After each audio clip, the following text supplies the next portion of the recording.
Hello and welcome to a new YouTube. Today we're gonna review this Technics. I'm gonna pronounce it Technics.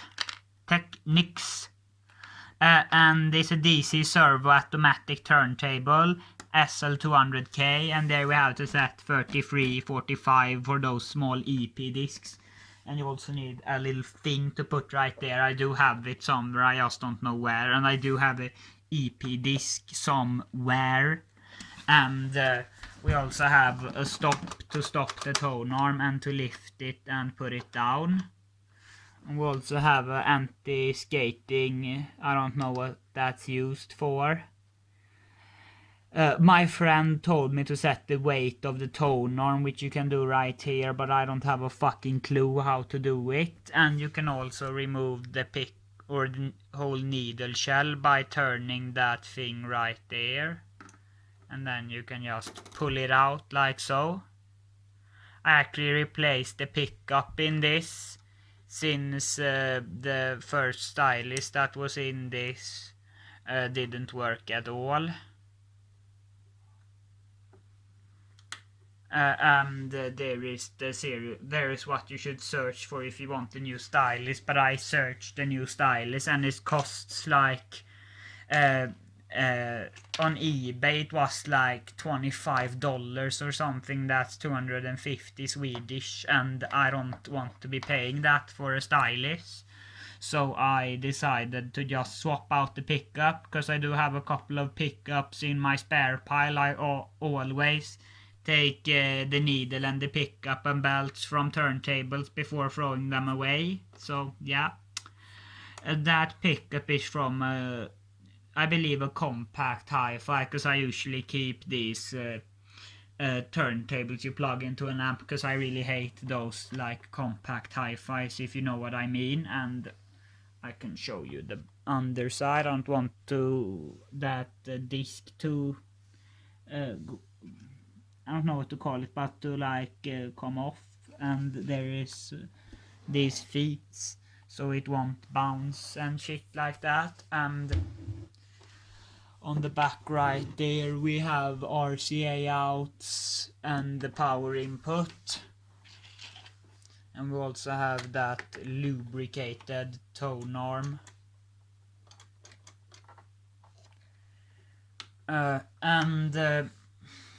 We also have, if we remove this disc from the platter, we also have like that to rest the disc on that was missing when I got it. So I harvested one out of that Schneider. That's a weird name, I know. That Schneider record player. I harvested the belt and that like thing you put the disc on. So I harvested that out of the Schneider record player. And now I'm gonna turn on the amp. This sounds pretty bad, this record player, for the moment. I guess the amp is bad because it worked on another amplifier. We're gonna turn down the volume a little bit so it won't blast out loud as fuck. Now I'm gonna show you that function. If you have it in the middle, the record doesn't start spinning. So if you want to put on track 2 rock and roll music, we can see there is the track 2, there's rock and roll music. Now we can put it to 33 and put the stylus down. And now it's struggling. It's a weird issue, it does that sometimes. And I don't want to play you too much of this, but the Beatles, which is the disc that's on, YouTube have not actually copyrighted when I played that to demonstrate the Funai CD. Okay, there you can hear how it sounds. Hopefully that won't get the copyright strike. We're gonna play you some more.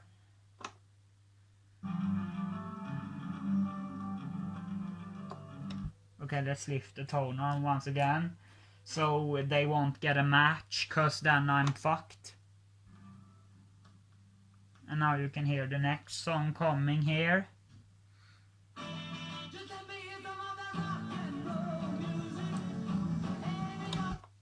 Okay, that's too much. Hopefully it won't match the song, because I get so damn annoyed when YouTube takes down my videos. Like, it has been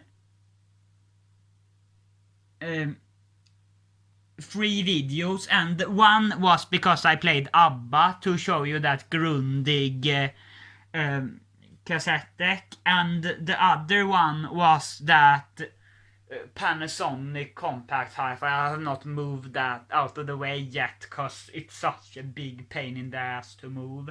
And I played Elvis to show off that compact hi-fi, and YouTube, they deleted the video because I was doing, I don't know what to call it, but like copyright shit they want. In Swedish it said it was upphovsrättsanspråk, and that means like copyright strike or some shit like that. And it also was a video where I didn't even know it was a commercial compilation, which had cowboy music, which I didn't even know was copyrighted. I had no clue what song it was, but YouTube said like, this has this music in it, so we took this video down. Like, I want to say fuck you for taking my videos down, because it was under fair use both of those times. Like, I would get, like, if I made a music video with ABBA music, for example, when I sing their shit like that, I can say it's not fair use. But to demonstrate a cassette deck, and the one where they took down when I played Elvis, that was to demonstrate a record player. So a real fuck you, I want to say, to YouTube. But I risked playing the Beatles because I don't have a lot of records.